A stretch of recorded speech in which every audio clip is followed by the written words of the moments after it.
Iblis tuh serem gak sih? Kayak keteror, tapi keteror nggak kelihatan. Jatuhnya kayak energi negatifnya itu menekan.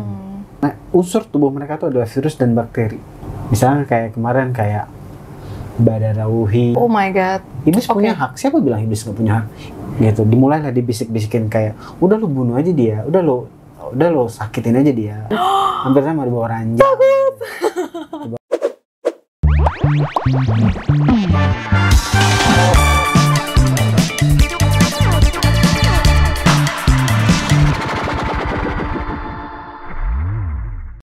Hey everyone, kembali lagi di Oke, obrolan kepo, ngobrol sambil kepo dong.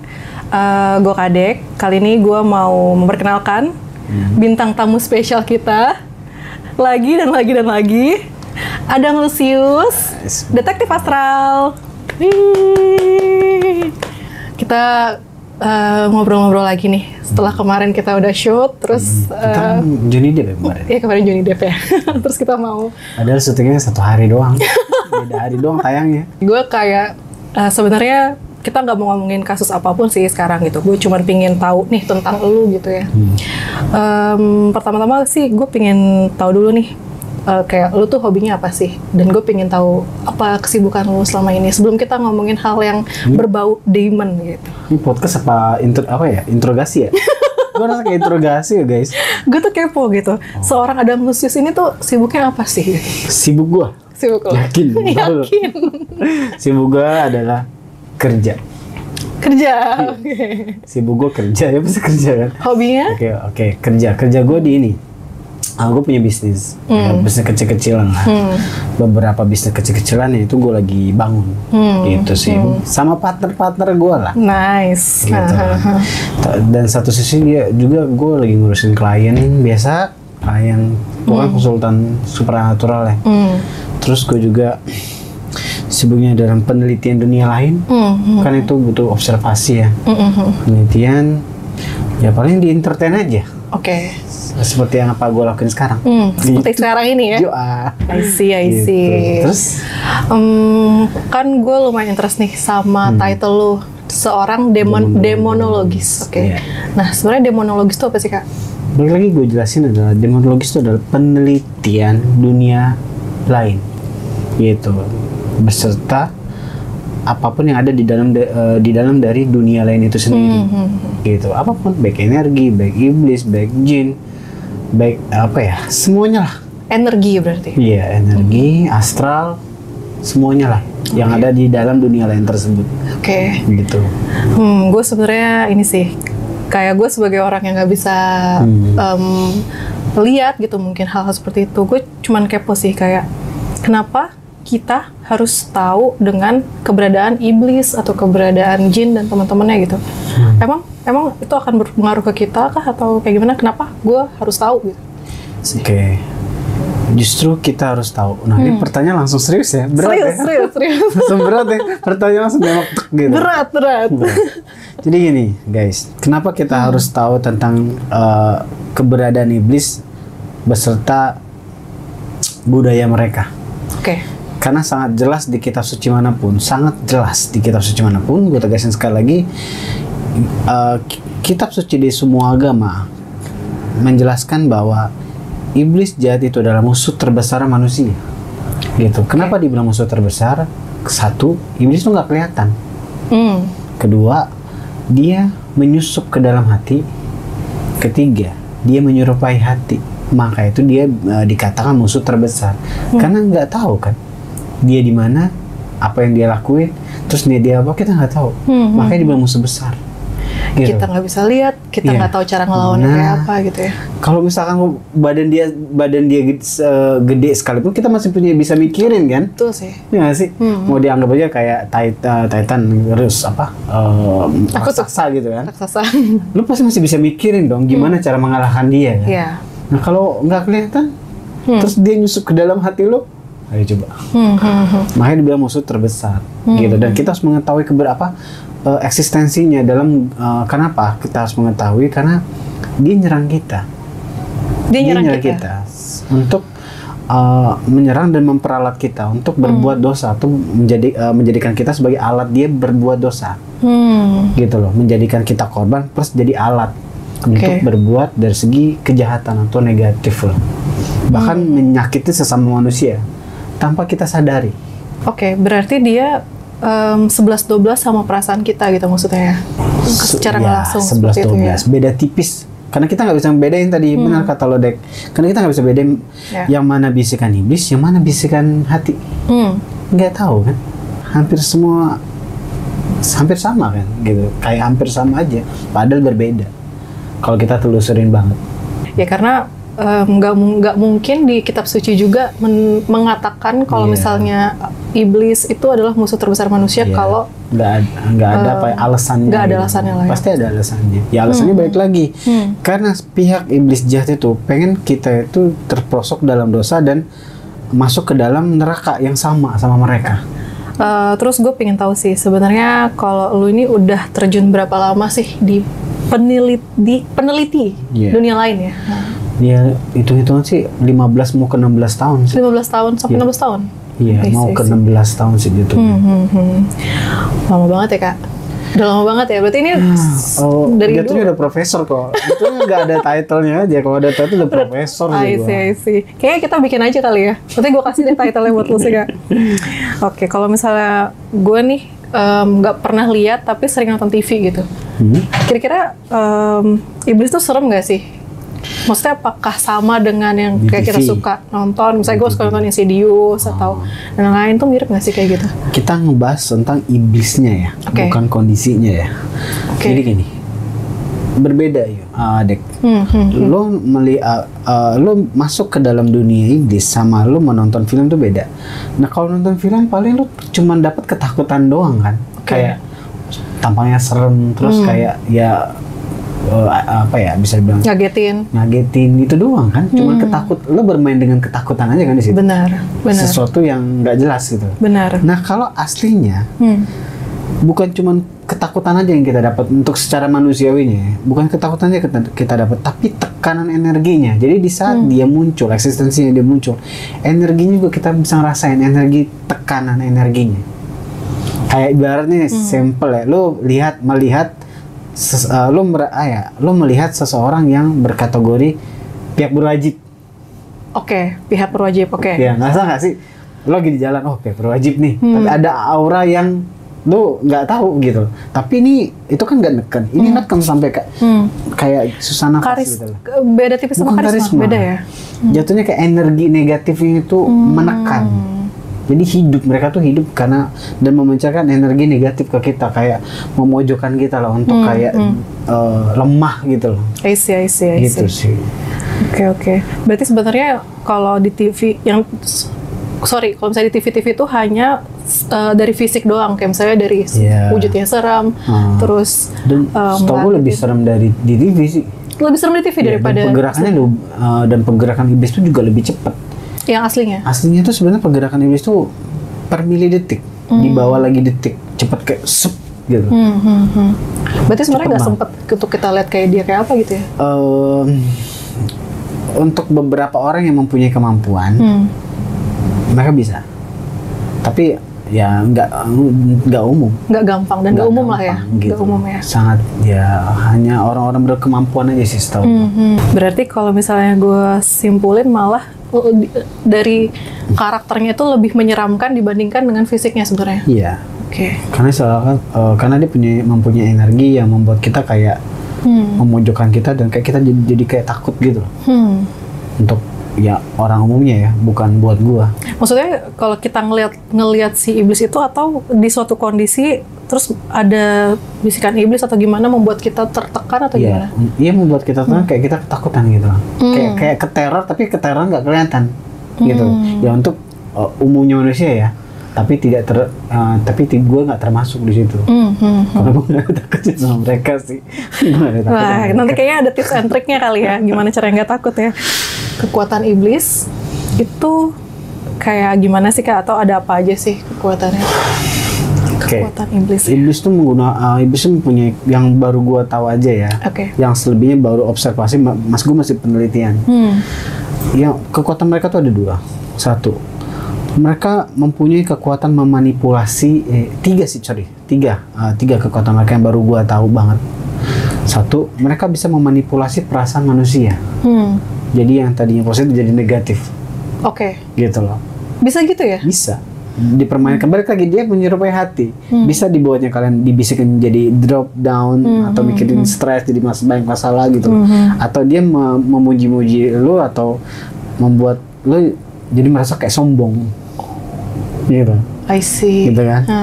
Itu ujungnya ya lu punya penyakit hati. Outputnya adalah penyakit hati. Oke. Kedua, dia akan berwujud dia akan menteror berdasarkan apa ketakutan lo. Oke, misalnya. Nah, misalkan dia berwujud kayak ya pocong, kuntilanak. Jadi dia bisa membaca apa yang lo takutin dari kecil.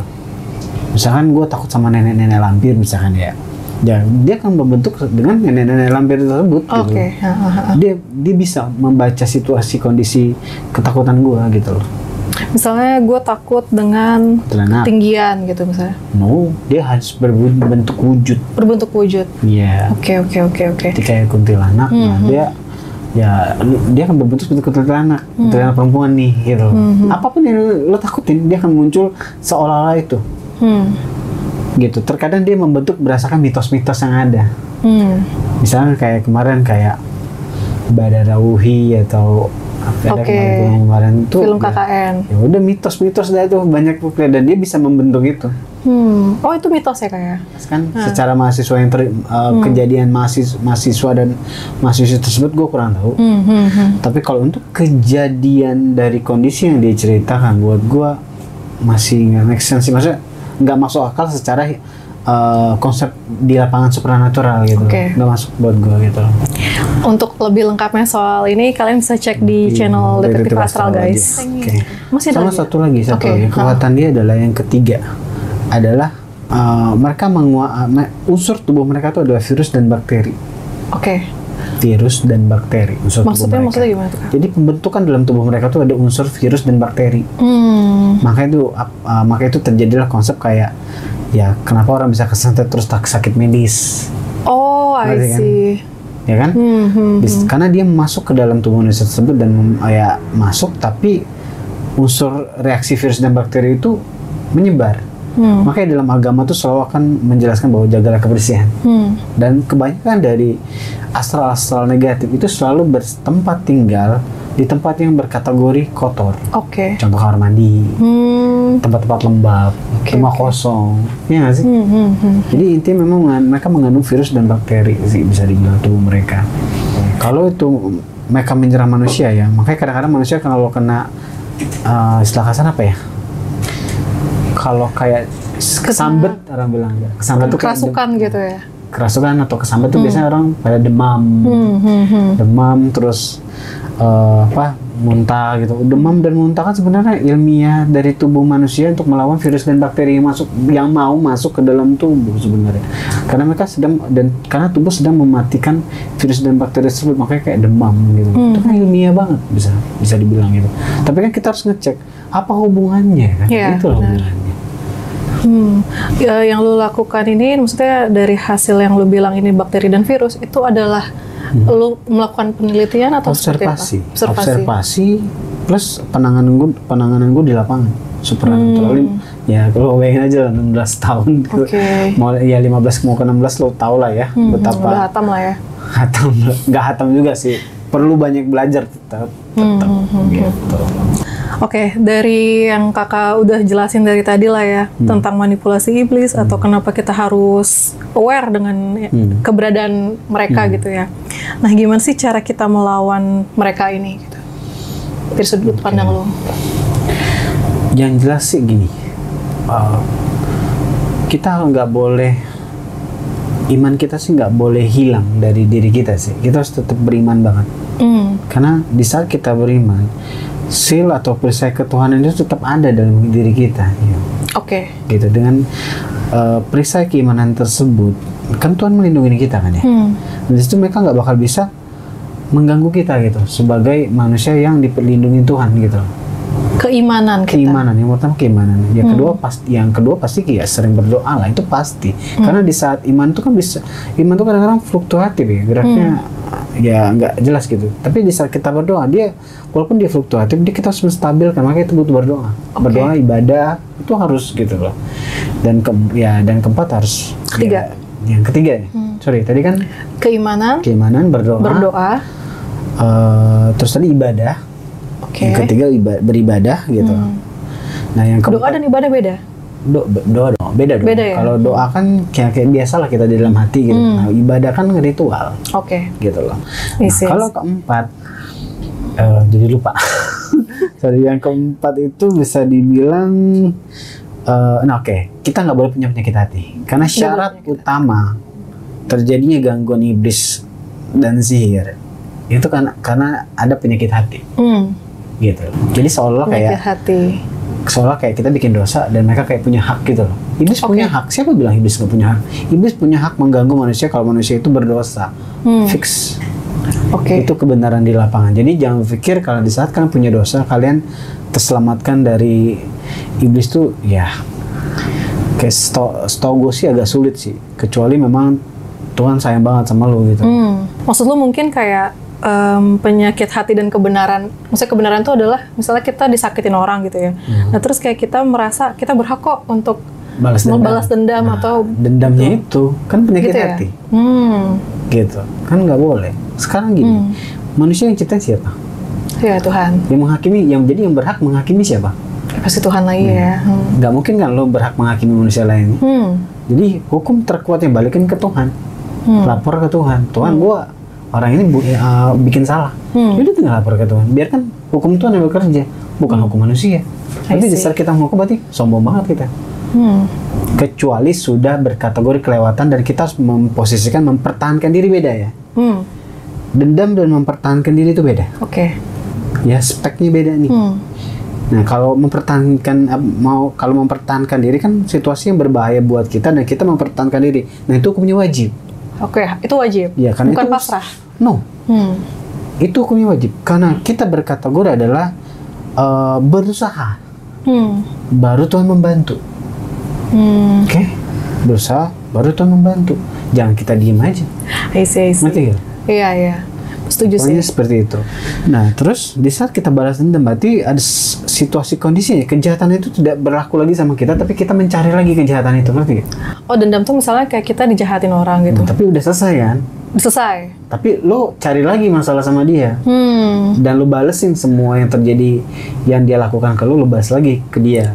Itu dan itu nggak akan pernah selesai sih gitu. Nah, disitulah disitulah perlindungan Tuhan melemah, iblis masuk. Gitu, dimulailah dibisik-bisikin kayak, udah lu bunuh aja dia, udah lu sakitin aja dia. Dan di provokator, artinya di provokator di situ. Soalnya kayak, makanya gue bilang mereka itu memprovokator hati kita untuk melakukan hal-hal yang berkategori negatif, apapun itu. Jadi bisa dibilang kejahatan yang terjadi di dunia ini nggak semuanya pure manusia sih buat gue. Manusia memang punya free will, tapi nggak mungkin serusak dan seberantakan ini kalau emang dari sisi manusia doang. Pasti ada pemicunya lagi. Itu sih penilaian gue tentang dunia lain. Gitu. Kalau misalnya gue juga kepo juga dengan keimanan gitu, maksudnya definisi dari keimanan tuh kayak apa sih? Apakah kita beragama atau kita percaya Tuhan gitu? Maksudnya jangan judge gue karena gue kepo. Gimana menurut kakak? Buat gue sih, buat gue ya Tuhan itu satu. Kenapa gue bilang Tuhan itu satu? Karena gue boleh dong berpendapat. Boleh. Ya karena gue melihat dari sisi keiblisan, iblis cuma takut sama satu. Itu satu. Nah kalau agama buat gue ya tinggal kita pilih yang mana enak, nyaman dan enaknya gitu loh. Karena buat gue ya ibadah itu sebuah ritual, cara lo ke Tuhan gimana, cara menghargai Tuhan lo gimana, ya kan? Lo butuh prosedur dong dalam menghargai Tuhan, gitu. Nggak asal-asalan kan pasti. Nah, prosedur itu ada di agama. Gitu. Jadi untuk agama ya silakan kalian pilih berdasarkan kenyamanan hati kalian masing-masing. Gitu loh. Kalau ditanya benar ya, buat gue ya Ya bener, ya gue nggak berhak menilai sih kalau pertanyaan seperti itu ya, karena gue juga belum karena gue keterbatasan di pengetahuan itu, yang tahu cuma Tuhan, gitu, bukan gue kayaknya. Dan buat gue juga ya memang kita harus punya agama. Kenapa? Gue kan juga teliti ya. Di kitab suci agama-agama itu banyak nilai benar ya, karena gue sudah membuktikan secara observasi ya, bukan berpendapat. Nah kebanyakan orang kadang-kadang modal baca berpendapat, salah udah, gitu loh. Modal baca dan berpendapat. Nah, itu harus dikombinasi dengan semua hal.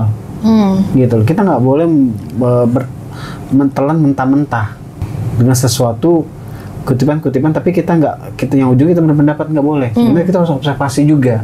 Apa maksud dari kutipan ini dalam kitab suci itu apa? Kitab suci apapun, kita harus memahami kutipannya dengan benar. Nah, banyak orang yang cuma berpendapat, nggak observasi sendiri. Taunya cuma dari orang. Ya udah kelar. Ujungnya kita ya, orang bilang ke kiri, walaupun orang salah, orang bilang ke kiri, kita ke kiri gitu. Orang bilang kanan, kita ke kanan gitu. Kita butuh observasi mandiri secara pribadi masing-masing sih. Itu penting. Gitu, biar kita nggak salah. Soalnya sekarang kan ya terlalu banyak ya, sampai kita nggak tahu yang mana yang benar gitu. Nah, itu emang gitu. 11-12 juga kan, kayak gitu kan. Kalau tadi gue simpulin berarti ada 4 ya yang bisa melawan hal-hal tersebut gitu. Yang pertama ada keimanan, yang kedua ada doa, yang ketiga ada ibadah dan ritual, yang keempat ada penyakit hati gitu ya. Ada satu lagi, selalu berbuat baik. Selalu berbuat baik. Oke, jadi 5. Selalu berbuat baik. Oke, bisa jelasin nggak kayak definisi berbuat baik itu adalah melakukan, ya berbuat baik itu kalau tanpa kita sadar itu adalah sebuah tugas, Dek. Oke.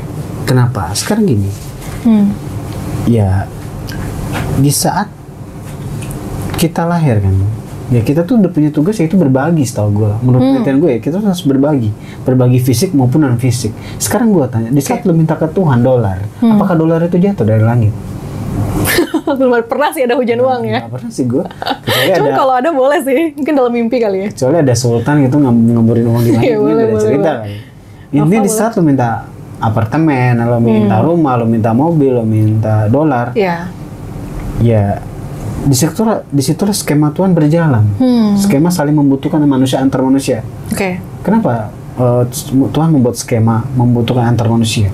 Karena Tuhan nggak mau manusia itu sombong. Coba lo bayangin manusia bisa melakukan semua hal sendiri tanpa bantuan manusia lainnya. Sombong nggak? Banyak sih orang yang kayak gitu. Sombong sih. Sombong kan jatuhnya kan? Sombong. Nah, dia akan jadi Lucifer kedua atau iblis kedua, gitu aja. Apa iya Tuhan akan membuat konsep seperti itu? Ya enggak. Isi. Tuhan itu udah paling benar dan maha benar. Itu gue sangat-sangat amat setuju. Gue udah meneliti sangat benar kok. Luar biasa banget ya, dari ngomongin iblis lama-lama ternyata mepet-mepet ke ketuhanan ya kita. Kalau gue pengen tahu nih, misalnya di kamar atau di rumah gitu, biasanya tuh posisi iblis tuh ada di mana sih, Kak? Di kamar ya. Nah, sebenarnya gini, kalau dalam kita bahas di rumah dulu ya. Rumah itu biasanya setahu gue ada di dalam rumah itu biasanya sering gue dapetin dalam pengusiran dari rumah-rumah klien gue, biasanya terjadi di kamar tamu. Karena pokoknya jarang dilalui atau jarangnya adanya manusia aktivitas di situ. Kamar tamu, kamar mandi, teras belakang, gitu ya. Dapur juga masih gitu. Dapur gitu loh. Padahal sering ya kita tempatin ya. Tapi ada spot yang dia sukai, gitu. Wastafel biasanya. Karena lembab kah atau seperti apa? Cakep. Oke. Isi. Untuk di kamar. Nah, untuk spotnya sendiri, di kamar kan jatuhnya ya. Di kamar tuh biasanya setahu gue suka nemuin di bawah ranjang. Emang di film-film hampir sama di bawah ranjang. Takut. Di bawah ranjang. Makanya kita harus hidup bersih itu gitu loh. Jangan sampai kita kayak nggak beresin ranjang bawah kita gitu. Dalam kamar. Kalau kalian nggak mau kamar kalian berhantu gitu. Atau tipsnya adalah kasurnya sampai bawah. Iya, bersihnya sampai bawah. Tapi kalau gue sih, ya karena gue nggak takut sama mereka, ya bodo amat sih kalau gue ya. Tapi buat kalian kan, kalian kan bukan seperti gue gitu loh. Jadi better jagalah kebersihan sih. Buat bersih itu penting banget. Jagalah kebersihan. Ya, jaga kebersihan.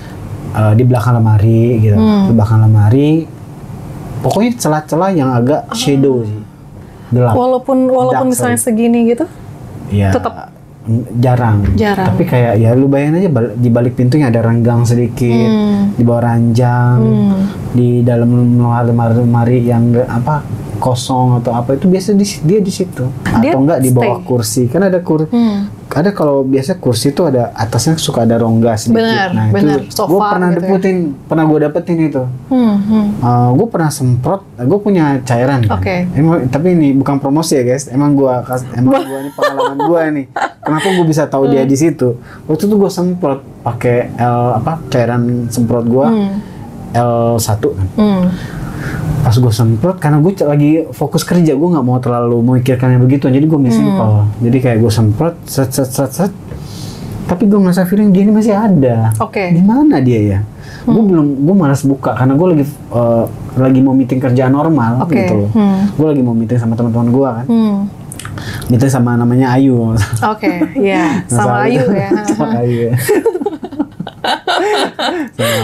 Nah saat itu pas gue sempet, gue ngasih feeling gue masih ada nih iblis nih. Kemana nih jin ini, gue bilang ini. Nah pas gue cari-cari, gue endus-endus kan. Kayaknya deket nih dengan dia nih. Gue cek di bawah kursi gue ternyata. Oh my god. Di bawah kursi, ibaratnya nanti gue gambarin deh. Nanti di kursi itu ada celah. Kursi gue kursi kayu kan. Jadi di bawah kursi kayu itu ada celah gitu loh. Nah dia di situ ternyata. Dan dia tuh ngapain tuh kayak gitu? Jadi stay di situ. Jadi stay di situ. I see. Iya enggak. Kalau misalnya dia stay di situ tuh dia pindah-pindah nggak sih? Atau aktivitas iya, tapi biasanya dia menempati suatu spot yang dia nyaman. Aktivitas pasti. Itu tuh kayak rumah gitu ya? Yup. Kurang lebih lah ya. Biasanya dia bisa kemana-mana, tapi dia akan balik lagi ke spot-spot itu gitu ya? Naluri mereka tuh kurang lebih kayak hewan lah. Gitu lah. Oke, kalau gitu gue juga agak kepo sih sama, wah kok lu kaya sih, wah nggak pernah kemana-mana, duitnya banyak nih, pasti babi ngepet nih. Oke, maksudnya gimana? Pertanyaannya absurd nih. Maksudnya gimana nih? Kalau misalnya melihat saya nggak kaya, tahayul dari saya cuma bahagia aja. Enggak sih, gue kepo dengan masyarakat adat kita gitu kan, pasti ada yang namanya tuyul, ada yang namanya babi ngepet gitu. Nah, itu tuh ada nggak sih kak sebenarnya kak? Gue kepo sih.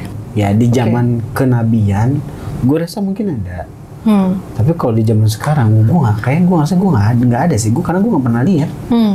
Gue nggak pernah lihat. Maksudnya bentuk wujud, kita ngomong bentuk wujud jin yang bentuknya seperti tuyul tuh emang ada. Wujudnya seperti itu. Nah, emang ada, tapi dia nggak bisa ngambil uang, setahu gue.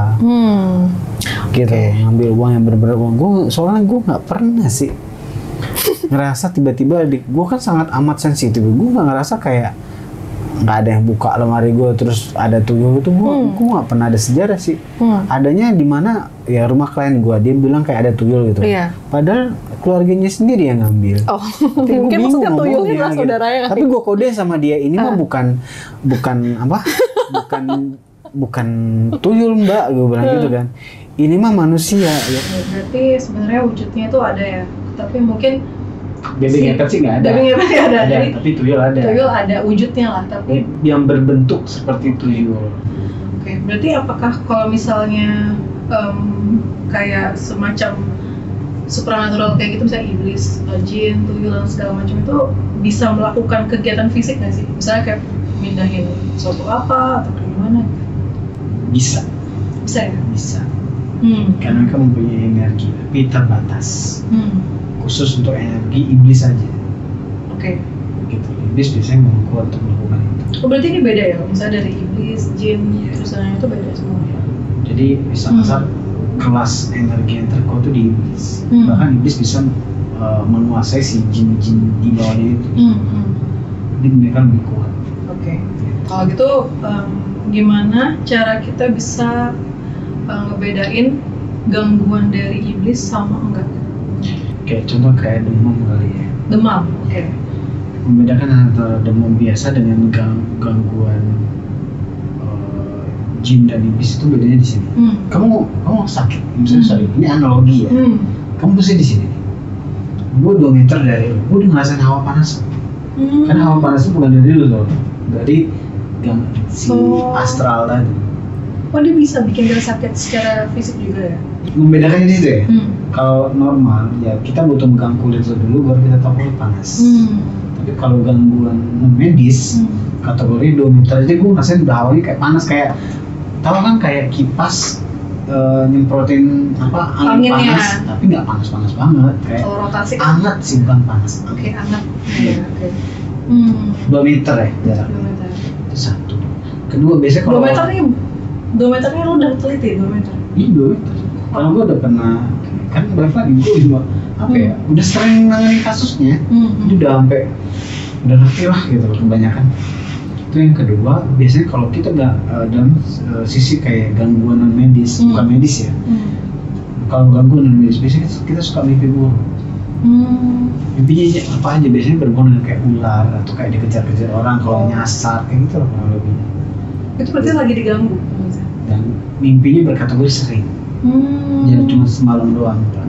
Misalnya kalau kita lagi sakit, kita demam tinggi, kita mimpi oke, itu masih medis kan. Nah ini lebih dari 1 kali biasanya. Nah yang ketiga kita ngerasa kayak diteror. Kayak diteror? Iya. Kita sakit tapi kayak ada yang ngeliatin kita gitu. Ini secara sadar kita ya. Kayak ada yang teror gitu. Dan kayak gak wajar aja, kayak dan hati kita kayak makin drop gitu. Drop kayak nggak semangat hidup gitu.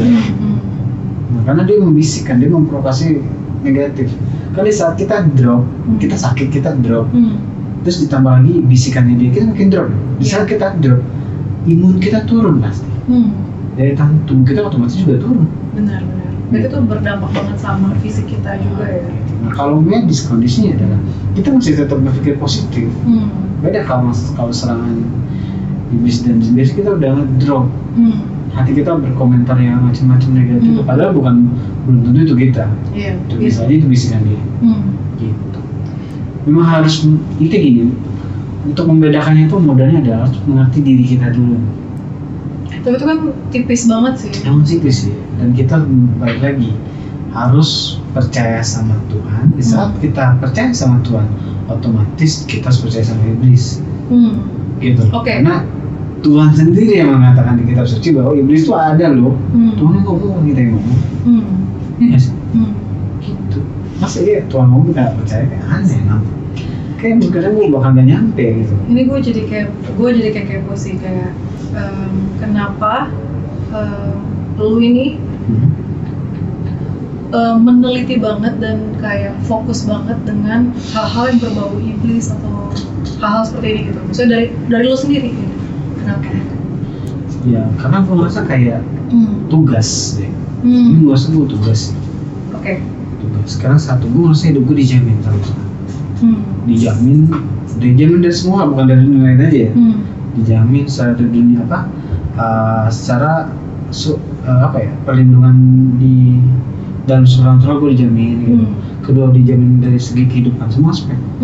Baik keuangan gue, rezeki segala macam dijamin aman lah. Nggak kayak gimana ya, kayak selalu dapat bantuan gitu dari hal-hal kecil yang apa ya, yang berkategori keajaiban yang aneh buat gue. Nah, terus gue merasa juga gue tahu banyak kan yang orang nggak tahu.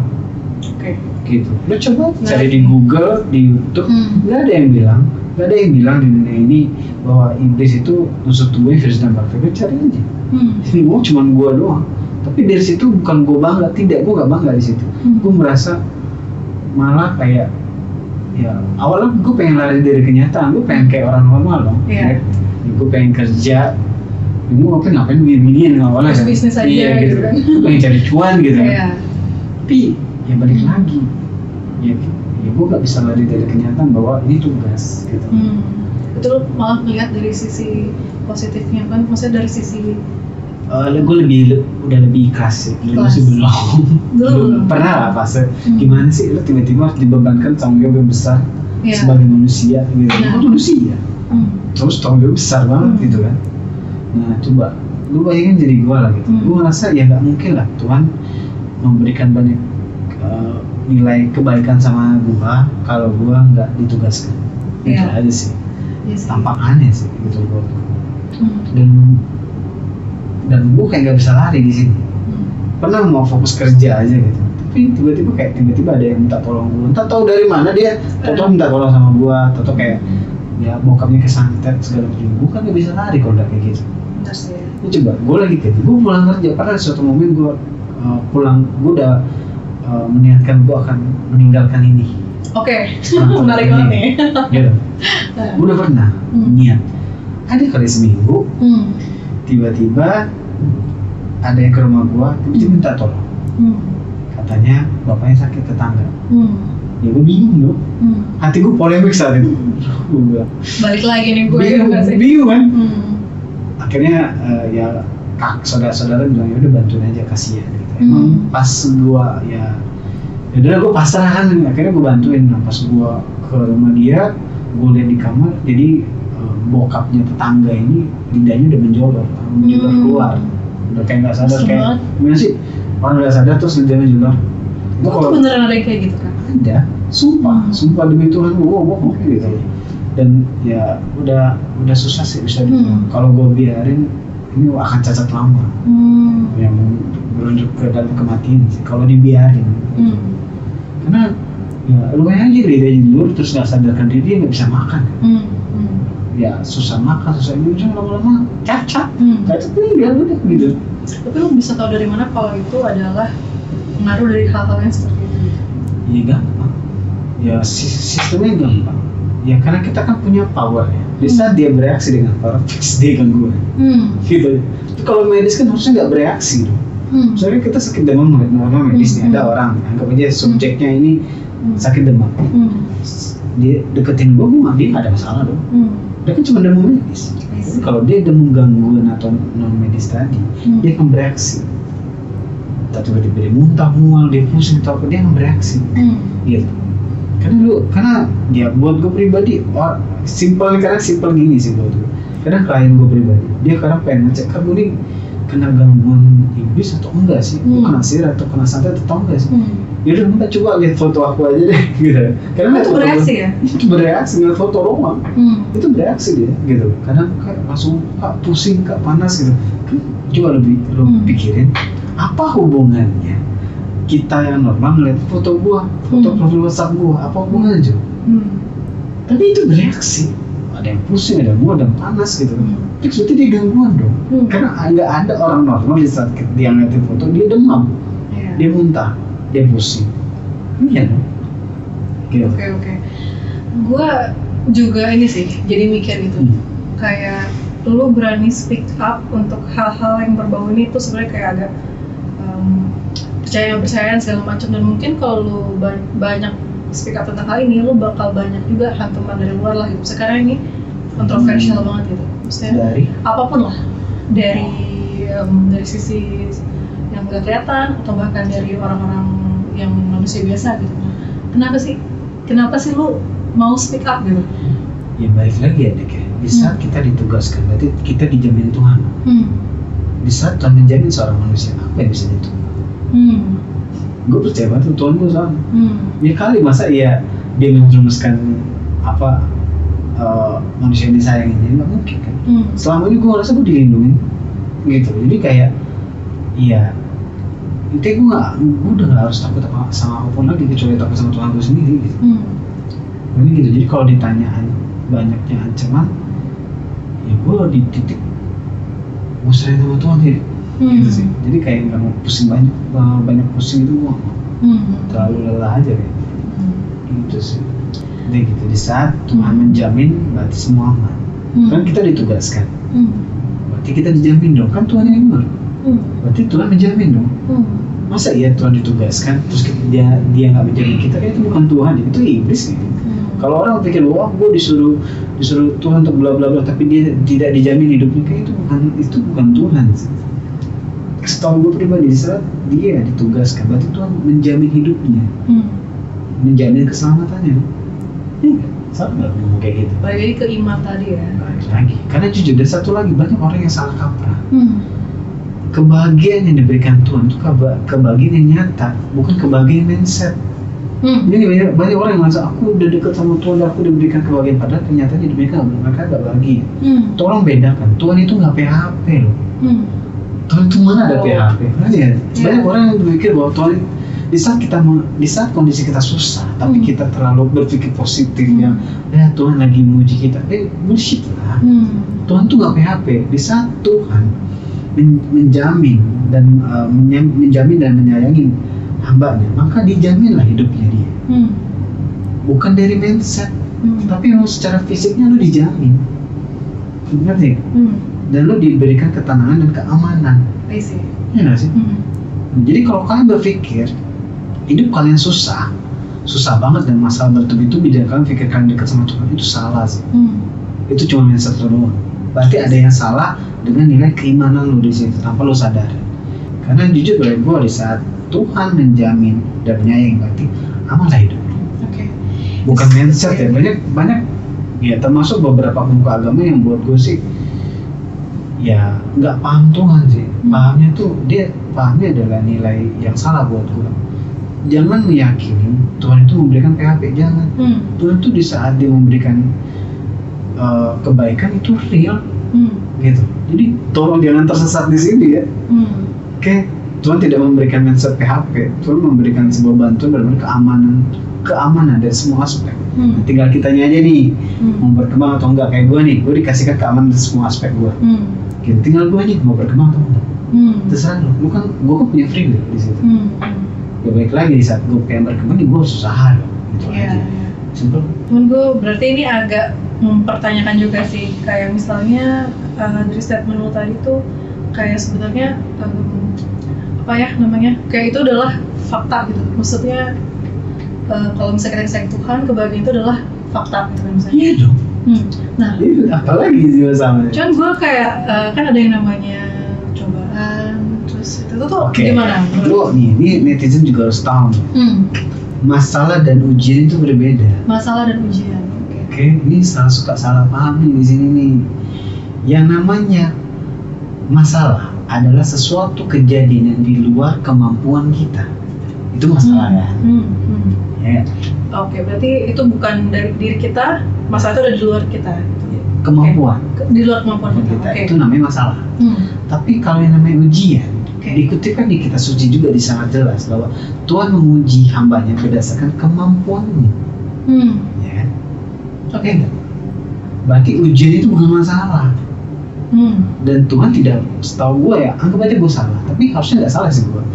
Ya Tuhan itu nggak pernah memberikan masalah sih sama orang, kecuali emang lo bikin masalah sama Tuhan. Dek, misalkan, sorry ya dek, analogi kayak misalkan lo membakar kitab suci, atau lo memfitnah atau buruk sangka sama Tuhan, memfitnah Tuhan, buruk sangka sama Tuhan, lo jelek-jelekin Tuhan, berarti lo cari masalah sama Tuhan. Nah, bersama sama Tuhan memang. Tapi di saat lo punya masalah tentang duniawi aja, itu nggak akan ngasih masalah sama lo, gitu. Tuhan hanya akan menguji. Sekarang gini, misalkan ada cowok misalkan bilang I love you gitu. Sebagai manusia gitu. Bukan masalah itu ya. Sebagai orang yang sadar hal ini, lu pasti akan minta bukti dong dari gue. Lu cuma bilang doang, mana nih buktinya? Ya sebagai manusiawi ya, logika lu pasti kan kasih gue sesuatu dong, yang sebagai pembuktian lo, entah apa yang apakah, entah benda, entah apa ya apapun yang lo buktikan lah gitu. Ya nggak sih? Nah yang jadi masalah di saat lo beriman sama Tuhan, apa yang bisa lo buktiin sama Tuhan? Lo beriman, lo mau ngasih dia iPhone, mau ngasih dia Samsung, lo mau ngasih dia apartemen gitu, ya nggak mungkin kan? Tuhan udah punya segalanya, apa yang lo kasih lagi? Nggak mungkin kan? Apa yang bisa lo lakukan? Nggak bisa ngapa-ngapain. Maka itu Tuhan yang simpel, Tuhan yang menguji. Masih percaya nggak yang ngomong ini? Gitu. Di saat mulut lo berkata iman, Tuhan akan menguji lo. Emang lo beriman apa enggak? Tuhan butuh bukti berdasarkan menilainya dari segi ujian lo. Di saat lo susah sedikit, lo masih beriman apa enggak kok? Tuhan tuh menguji. Jadi kalau Tuhan ngasih masalah tuh nggak mungkin. Jadi kalau kalian hidupnya bermasalah dan berkata berdosa, fix itu bukan Tuhan, itu iblis yang bermain di dalam kehidupan, yang membuat lo terpuruk dan sial. Itu iblis. Iblis punya hak di situ. Gitu. Dan satu lagi ya iblis punya hak, itu aja sih. Gue juga kepo dengan ujian yang tadi lo bilang kan. Menurut lo ujian itu kan sebenarnya ada banyak kan. Misalnya kita sebuah keuangan yang besar atau kesuksesan atau ketenaran itu adalah ujian juga kan. Itu termasuk nggak sih ujian keimanan gitu? Gini, kita nggak bisa ngomongin secara general. Kita harus ngebahas ujian itu berdasarkan sebuah kondisi. Kondisi sebuah kondisi. Gitu. Sebuah kondisi misalkan tiba-tiba kayak lo berantem sama pasangan hal kecil. Gitu. Lo mengatakan lo beriman, lo harus tahu dong kondisinya gimana di saat tiba-tiba ada masalah kecil. Gitu. Atau mungkin suatu kondisi kayak tiba-tiba lo dikasih uang haram nih, uang haram, lo ambil apa enggak? Misalkan gitu, ambil apa enggak? Padahal lo punya uang banyak nih, gitu. Lo nggak dikasih uang seuprit nih, lo ambil apa enggak? Itu ujian, berarti kan? Tolong ingat-ingat guys. Jadi tolong bedakan antara ujian dan masalah, jangan digabung jadi satu. Gitu. Intinya kalau kita mempunyai banyak masalah yang bertubi-tubi, kan kadang banyak orang yang suka ngeluh dalam kehidupan kayak masalah gue nggak ada habisnya nih, sial terus segala macam, kayak fix itu gangguan iblis. Atau dari dirinya sendiri yang membuat masalah itu gitu? Enggak juga sih. Kebanyakan iblis ya.